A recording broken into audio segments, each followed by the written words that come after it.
Good day, everybody, and welcome to another Backlog Versus.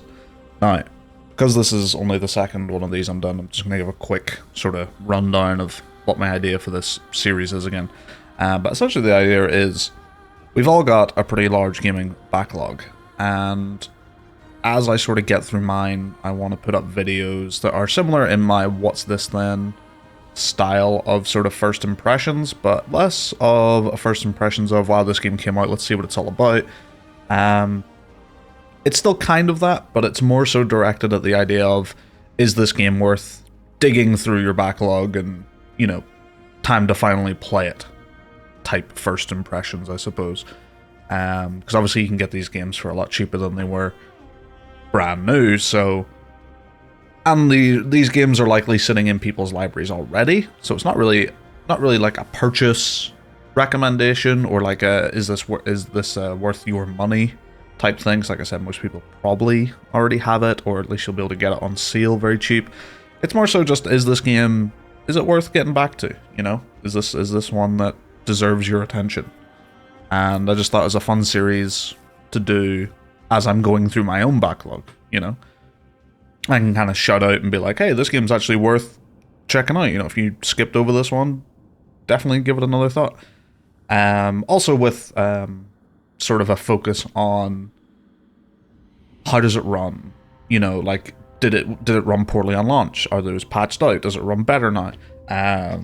Depending on the age of the game that I'm doing backlog versus on, sometimes modern hardware might be weird with the game. Although in this case, this only came out like a year ago, I think the start of last year, so that shouldn't be an issue, but and in this game's case it's not, but just one of those things that I feel like will be important to point out in older games that are maybe a bit more like, oh, your CPU has more than 4 cores now? I don't know what that is. Time to download some fixes. That sort of thing. You know, is there any mods or fixes you need to do to make these games work or anything? I think that's an important thing to point out, but anyway, sort of to jump right on into this one, this is Remnant II that we're doing this one on, if you couldn't already tell by the title. It's kind of a third-person shooter, Souls-like, with, like, throw into that pot a little mixture of roguelite stuff. It's very interesting. It's quite an interesting blend of gameplay and genres. And the moniker Dark Souls with guns gets thrown around with this one quite a lot, but honestly, it very much leans into it. It's not like the Skyrim with guns thing that we saw like years ago. This is legitimately like they saw the Souls series and they were like, what if gun? So that's kind of where this one's sort of sitting. And I would say it gets there pretty successfully. Gunplay feels good and all that sort of business, yeah. But this one was developed by Gunfire Games, published by Arc Games. Obviously, sequel, or sorry, not sequel, but previous games-wise, they did, obviously, the prequel to this game.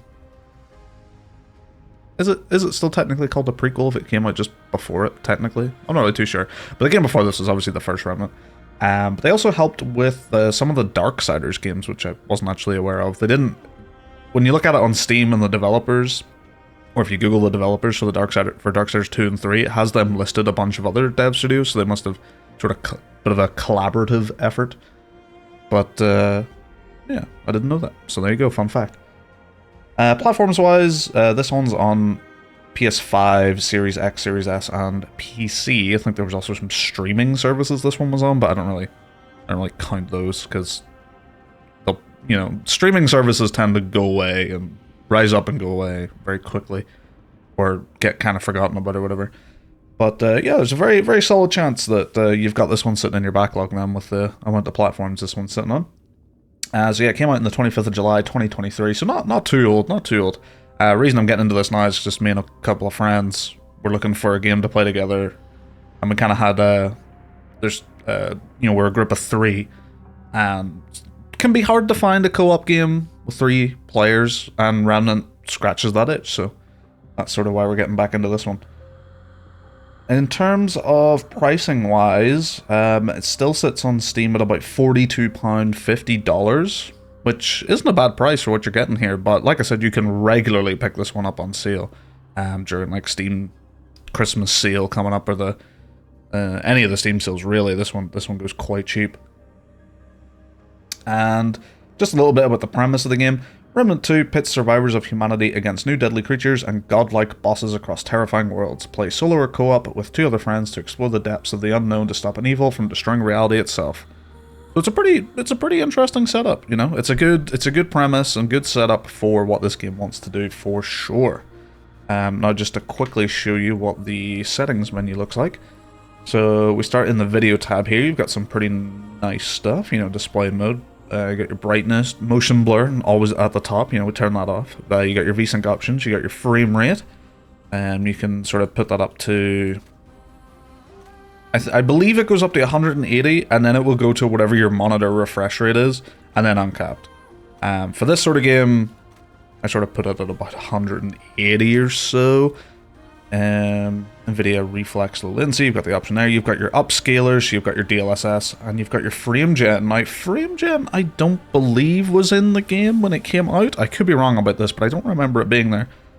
So this one exists in the game now, frame gen. So if you're on maybe a bit of a lower end card that can use frame gen, then you've got this option here. Or if you just like your frames being as high as possible, which, you know, I totally respect that. Love me some high frame rate.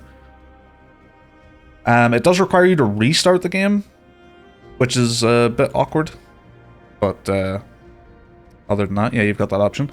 If we go into graphic settings here, you've got some decent stuff in the sort of normal settings. So you've got your preset, whatever, but you've got your shadow, post-processing. You'll notice I've got this one turned down to potato, but the rest are pretty much sitting all at ultra. And this is because this game does this rather annoying thing where post-processing is just kind of like a catch-all for like a bunch of different graphical settings. And unfortunately, there is no way to turn down those individually. You just kind of have to turn on post-processing.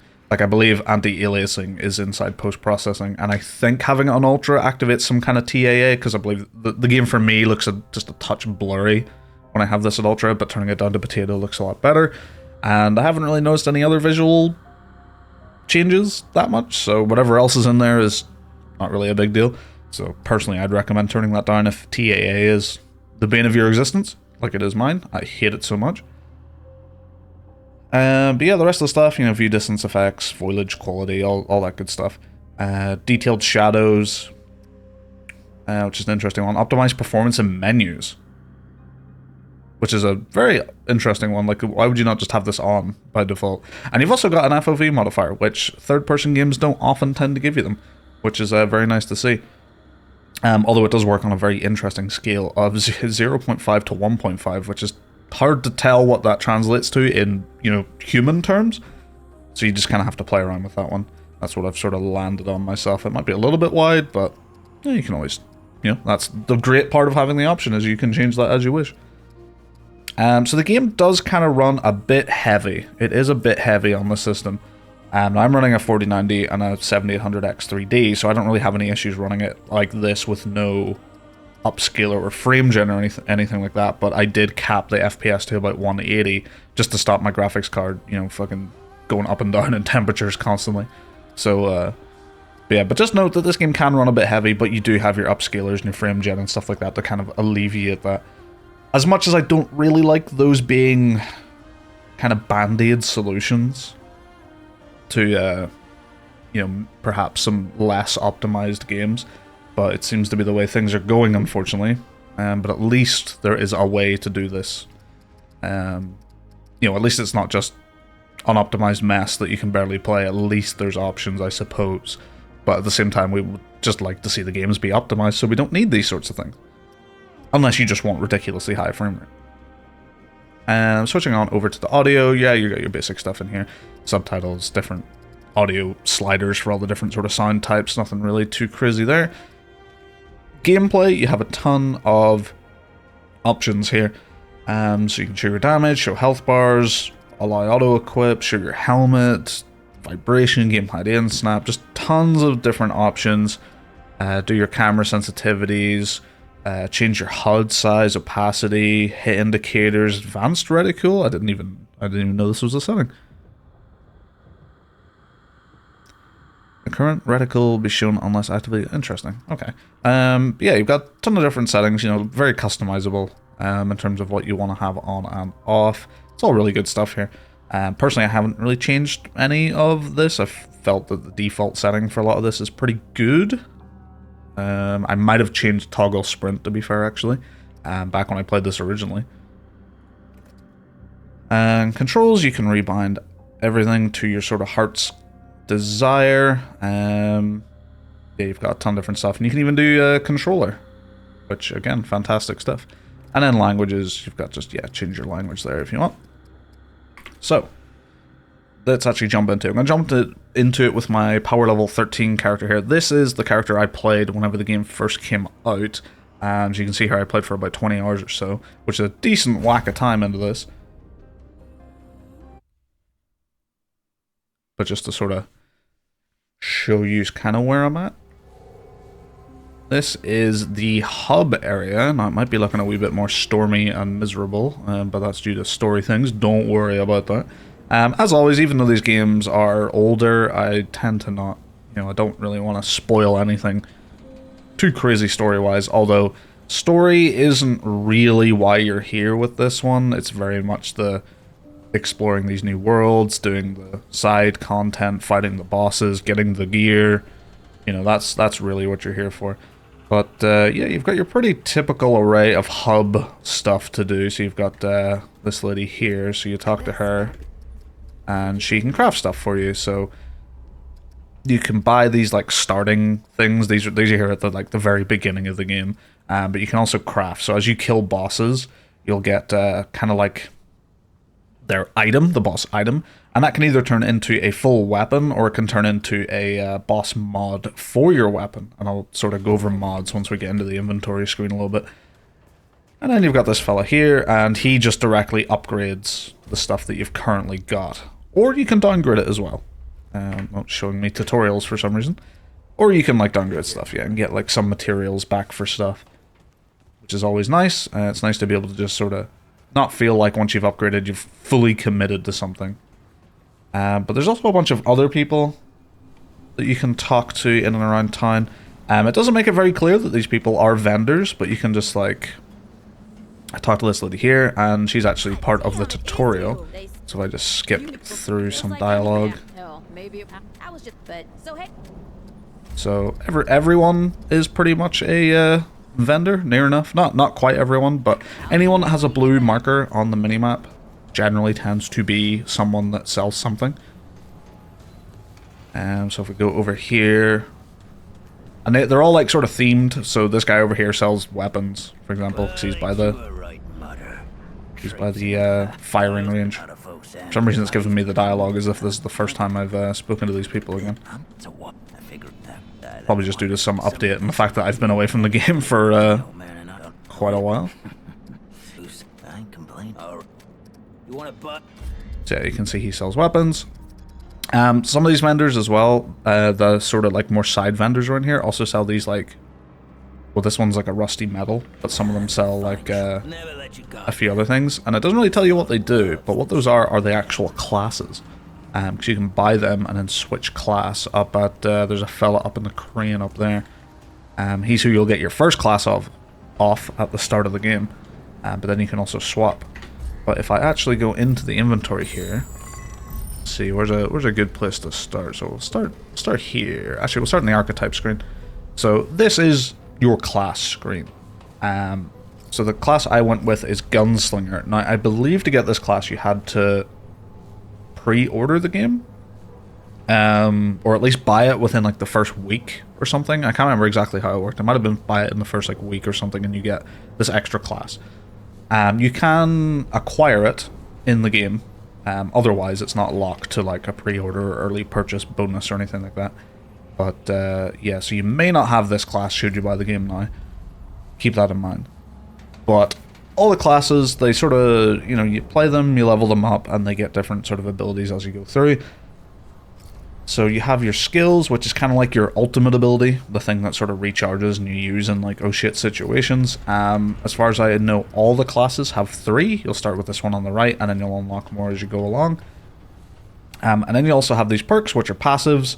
Again, you start with the right one, or you'll unlock the right one first and slowly unlock them as you go. They'll also get stronger as you level up, so whenever you first get them, you may look at it and go, this doesn't seem very strong, why would I want this? But as you level up the class, these will turn into, you know, very nice traits. And then you also have an archetype trait, and this is, if I actually go into the trait screen, you find these trait points as you go through the game. You can either get them as like quest rewards, or you can find them sort of lying around in the world. It's sort of one of the big incentivizers of exploration. And they give you like a bunch of different stuff, like extra health, extra endurance, and you'll only start with some of these. The rest of them you'll have to find through exploring the world and doing different things in the game. Like for example, if you're playing in co-op and you revive someone, you'll unlock a new archetype, or you'll unlock a new trait, sorry, that increases your revive speed if you put more points into it.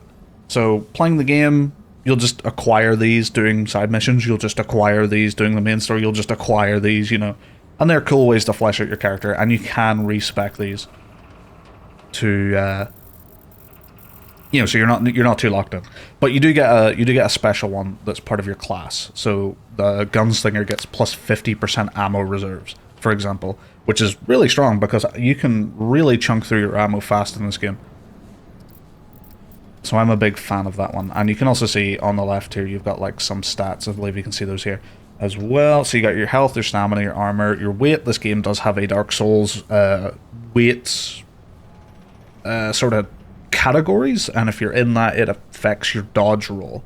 However, in this game, it's not like Dark Souls where your roll is like actually slower with less iframes.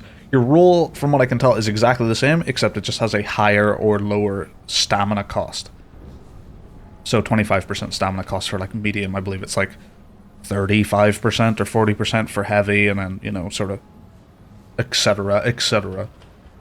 But you've also got your weapons, so you can carry a long gun, a handgun, and a melee weapon. This one here is actually the weapon I started with. I just enjoyed this thing so much.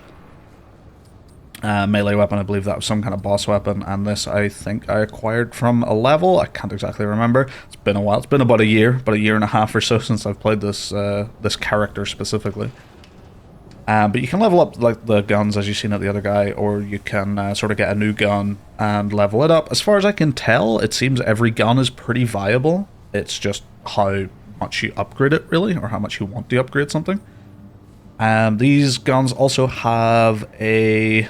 show you here. They have a wee slot for mods, and mods are like an alternate fire for the weapon. So this one, for example, launches space crabs, and an alien egg comes out and releases 5 space crabs that then attack enemies. So that's a pretty cool one. And these are a big part of like builds and stuff. Like you can really design your character around making these alternate fires like really strong. By default, I believe they recharge very slowly by themselves. It's either that or they only recharge on hitting enemies and killing enemies. I can't exactly remember which, but yeah, you'll get these sort of just by shooting enemies, and then you use them, and you know, keep that sort of rolling. And then you also have modifiers, which just modify how the gun works, essentially. So on hit, grant a 10% chance to return spent ammo directly into the magazine of this weapon, and you can upgrade these. So if you're like, oh, 10%, I like the effect, but the percent chance is not very good, you can go upgrade this. Make that percent chance better. And once it hits level 10, it actually unlocks a secondary effect. So this one here is, when ammo is returned to this weapon, it gains 10% increased fire rate for 3 seconds. Duration can increase up to 10 seconds. So there's a lot going on here with these systems. You can really customize weapons to how you like, to your playstyle, essentially. There's no like, oh, I found this gun, but you know, the secondary fire is useless. You know, it's just swap out the secondary fire, put a modifier on it, you know, edit it however you want. And in the bottom right here, you can see sort of stats of the gun. Weapons have like sort of ideal range. If you're hitting people within that distance, then you'll do the maximum amount of damage. After that, you're sort of hitting fall off range and you're doing less. There's your max ammo, your crit chance, weak spot damage modifier, blah blah blah, stagger modifier, all that business.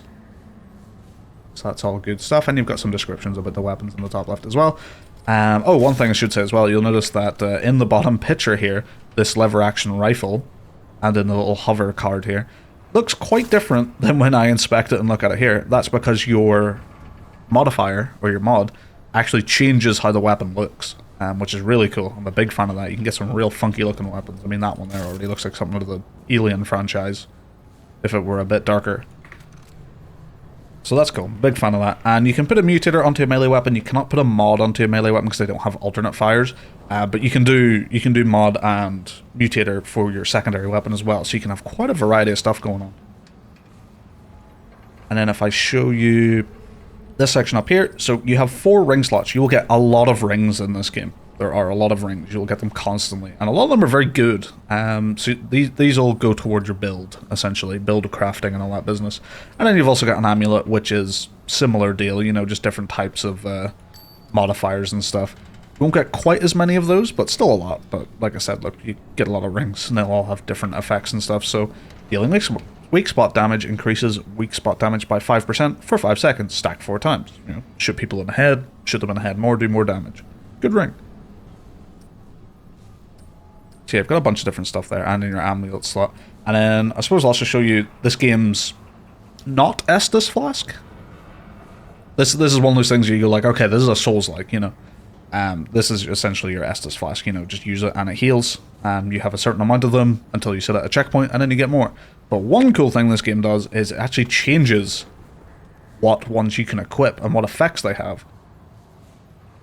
So for example, this one regenerates 100% of max health over 10 seconds. Movement speed is reduced by 50%, incoming damage is reduced by 25%. So if you wanted one that affects your damage more, for example, so if you're going into a fight and you're like, I'm not going to get hit, I just want the most damage possible, then you could put on one that does something that might help your mod power. For example, like this one. Converts grey health into mod power. Or you've just got different types of healing. You know, there's a lot of flexibility there. Personally, or at least whenever I was playing this character, I didn't really find too much use in them, or in swapping them out, but that's one, like, I never really got into, like, the build crafting part of the game, you know, like the end game where it's like, okay, now we're going to have to put together a build. I didn't get to that part, so, which is a big part of why I'm sort of revisiting it now. But obviously this one will do you absolutely fine. But yeah, that's the sort of character screen. Should do the trait screen, archetype screen, fragments. This is a new system. I don't believe this was in here when I played about 1.5 years ago on launch. But essentially, you kind of get these prisms and you get these fragments. You feed the fragments into the prism, and depending on what type of fragment you feed it, so if I were to feed it this one, ranged critical chance, you then level up these prisms, and depending on what you fed into it, it increases your likelihood of getting a further modifier like that. So whenever you level it up, I'll show you now here, you actually get a choice of 3 things. But because I haven't fed any fragments into this, it's totally random across all the different stat types what this could get. But if I fed this into it, oh, I need to enhance it before I can feed it, so let's just choose movement speed. So you can see on the left there, this prism now provides me 1% movement speed. You may be thinking, that's not very good, and yeah, 1% is not very good, it's kind of shit. But if I had another movement speed fragment here actually, which I don't... No, I don't believe I do, unfortunately. But if I fed a movement speed prism into this now, then it would slightly increase the odds that this prism is going to give me a movement speed buff when I level it up. So that way you can kind of get these prisms to move how you want, and then you keep leveling up movement speed, and now suddenly your movement speed is actually a tangible amount. This is kind of like one of those, like, you will slowly level this up over the course of the game. It's just like a little side progression thing and side power that you can kind of get, which is pretty cool. Like I said, I don't believe this was in the game when I played it before. Either that or I just didn't really bother with it. I'm not really 100% sure, to be honest with you. And this is sort of the map. Nice little 3D map. We always like those, especially when you can do this with them, because there's going to be a lot of paths that you can take in the levels here, so having a good map is very important, and it has a very nice little key over here. The explored and unexplored ones, absolutely fantastic. Main path and side path ones, the game will just tell you, like, hey, look, this is the main way, go somewhere else, which is really cool. But speaking of going somewhere else, let's actually go to one of the levels. Alright, welcome back. I did a little cut there because I kind of forgot that just going into the crystal will just immediately show you all the locations. So I just wanted to avoid spoiling you on that. But welcome to, well, this is the Faithless Thicket, as you can see in the top right. And it also has a number associated with it, so the Faithless Thicket 13. I'm not sure, I think that just means this is the 13th sort of location here. But it could also have something to do with the random generation. Got some spiky boys to shoot. But like I said, this game has some roguelite elements. By that I mean kind of like the procedural generation of like levels and stuff. So you'll come into a level, and if you've played this game before, you may the level may not look like what it did when you played the first time.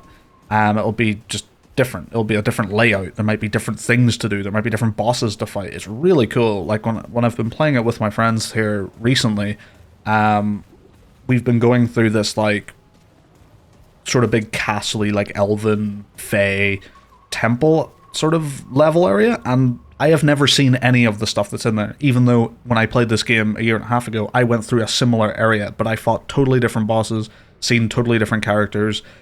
Now the enemy types and stuff are going to be similar, but the layouts and the quests and the rewards and stuff are different, which is one of this game's biggest sort of appeals to me. I really like it because it has a campaign mode. Yeah, it has a campaign mode, and then it also has like an adventure mode, and the adventure mode is kind of like this procedural generation, you know, just almost like make runs through the game. It'll randomize it so it's not the same as you did the first time. You know, if you want to find all the bosses and get all the loot and stuff, you'll do runs of the adventure mode and stuff. I think it's really cool. Like the replayability and the variety here is really top tier especially compared to the first one. The first one had a little bit of this, but nowhere near what this one's doing. Shoot some spiky boys here. Oh my god, hello. So yeah, there's quite a little variety of enemies already. These little spiky boys can be hard to see, but the shooting, the actual combat and stuff, I think feels really good in this game. I especially like the more precision stuff in most games, and this game it feels really nice. Like hitting those headshots with like this lever action rifle and stuff just feels really good. And obviously the combat is something you really want to nail with a game where you're going to be doing combat 90% of the time. This game also does have puzzles. In each of these levels you may come across sort of like a puzzle you have to sort of figure out, and the really cool thing about the procedural generation is that the solutions to these puzzles is often also randomized. So you can't just go and Google like, hey, what's the answer to this puzzle on this level, because the answer will be randomized, and to go find that answer you have to have paid attention in a lot of cases, or you have to remember where you saw something previously or something like that. Like me and my friends the other day, we just did a puzzle where we had to set clock hands to a certain position, and it required us to go see the big clock tower in town, and we had to just remember like where that was. Thankfully it wasn't too far back, but you can sort of see what I mean. I remember there also being a puzzle where I was reading these books throughout the level, and they showed like these icons and stuff, and you had to kind of like those icons were actually giving me the solution to the puzzle, like unknowingly to me, until I got to the puzzle, and I was like, oh my god, I remember those icons. This is how we do this. So yeah, there's a lot of really cool stuff to like in this game, and the environments, I really like the environments in this game. I am a big fan of them. I remember when I was playing, because I played this through single player myself the first time, and I remember pretty much every time I went into a new level, I was like, wow, this is a huge step up over the first game. And some levels have environment design that really is like almost best in class type stuff. I would sort of stop and look at it in a similar way to whenever I was playing, say, Witcher 3 or Elden Ring, for example. Let's see here, we got a few more boys to worry about. Show you the space crabs. I shoot the egg down and a bunch of little space crabs come out and just go and attack my enemies for me. Love to see it. Use my shotgun here, which does big damage. Thank you, space crab. Again, it's got a mod on it as well. This like witch fire thing that burns in a line. Really, really cool, especially if you find like a choke point. Takes a second to go off though, and you can set yourself on fire, which you just sort of mash spacebar and you'll put that out. Kind of like when you get put on fire in this game, like every time you hit space it reduces a little bit of time off the fire, so the more you get set on fire it's actually bad, you know, it's not just, oh, roll 3 times and the fire's out sort of thing. This is a crazy enemy. What is going on here? There we go. So my character's very much built around the idea of hitting crit points and stuff, so crits are huge damage for this character. Although there is another character that's actually like stronger in that regard, and that's the hunter. Which I could respec to, you know, if I really wanted to. I believe this game, yeah, in the archetype screen, there's actually multi-classing as well, although I never really got to that part. I don't know if that's something you can just do, or you need to get to a certain point in the story to activate that sort of thing. Like, I could maybe go and buy a multi-class item and just slot that. And I'm not sure if the multi-classing is you get the full benefits of both, or your secondary class is maybe like, you know, a watered-down version of the second class is like a little modifier to your first class. Oh, shit. Okay, what is this? This looks like some kind of boss fight, maybe.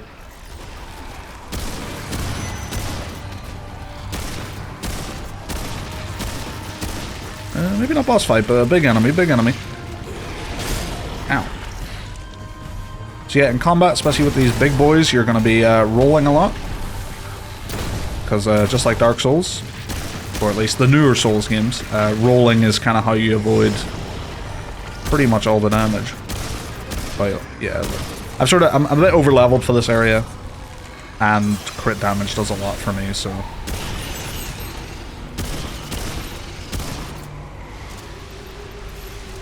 But I just sort of picked this area to show you, so I'm not showing you sort of spoilery content, you know.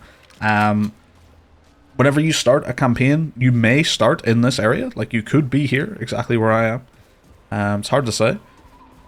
Or this could be the last area you explore. You know, it's one of the really cool things.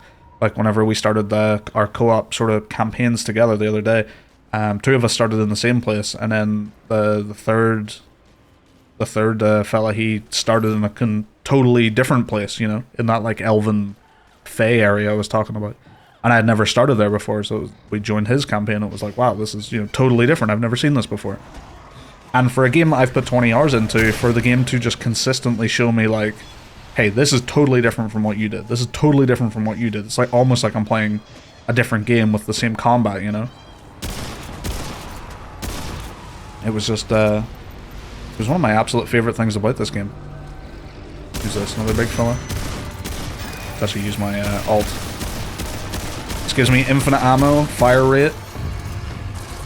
So I can just pepper people down. I think it also increases my crit damage as well.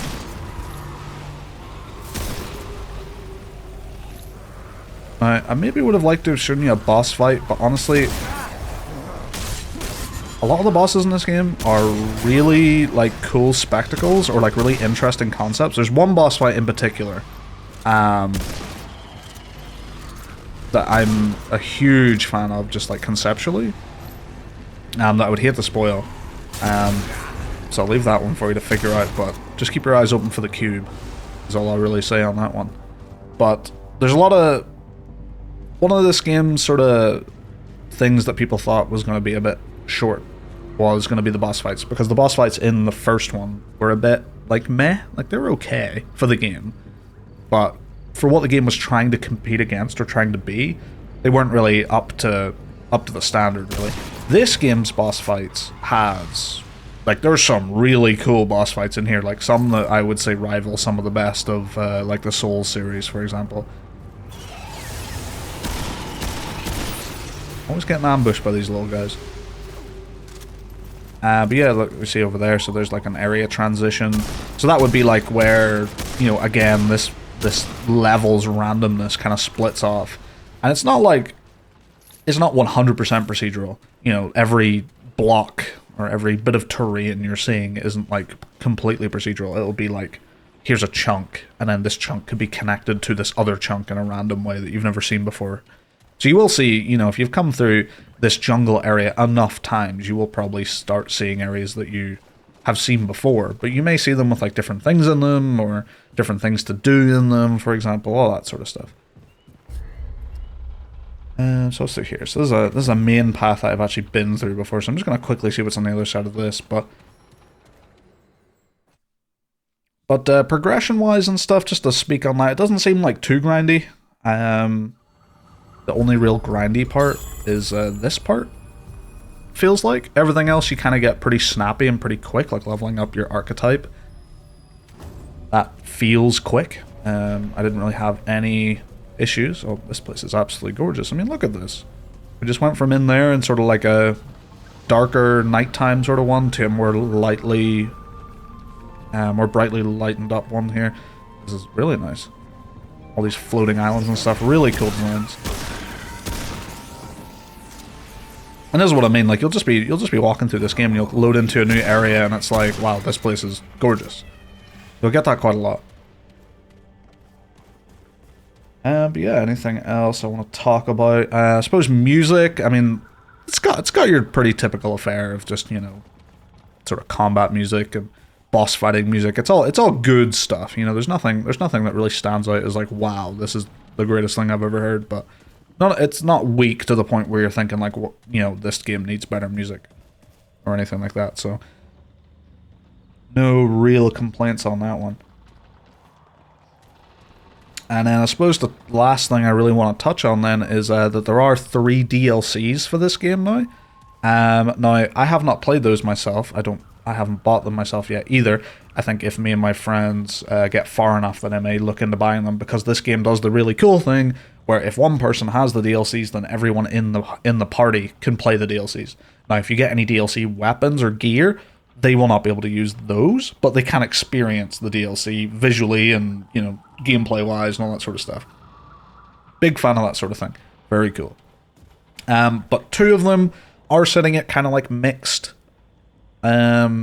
reviews on Steam currently, and then the 3rd one, the last one that came out, that one is sitting at a really good review score last I checked. So it might be worth looking into those individually if you're thinking about maybe picking up like the Ultimate Edition that has all the DLC or whatever. But again, you can find these DLCs and the game for really low price altogether, so you could probably pick up all the DLC and the base game for pretty cheap these days. But yeah, or like if you're like me and you had the game sitting in your library for, you know, a good while, now the DLCs are out and if they're worth checking out. It seems like one of them definitely is. The other 2, like I said, you can get pretty cheap. So might be worth. But yeah, to sort of conclude on this one, really, really fun game. Dark Souls with guns. It really is true to be said. I feel like this is one that's definitely worth picking out of the backlog and jumping through, for sure. Especially if you can round up a couple of friends and sort of say like, hey, you know, we need a new co-op game to play. Remnant II, it's a really good one. So would definitely recommend picking this one out of the backlog. Or if next time you see it on sale, this is a big recommend for picking it up. Because even at full price, even when the game came out, this is an easily recommended one for me. So yeah, that about covers it for now. Thank you for watching, and if you have any sort of feedback on the Backlog versus series, be sure to hit me up with them, because I'll happily read that. And yeah, see you guys later.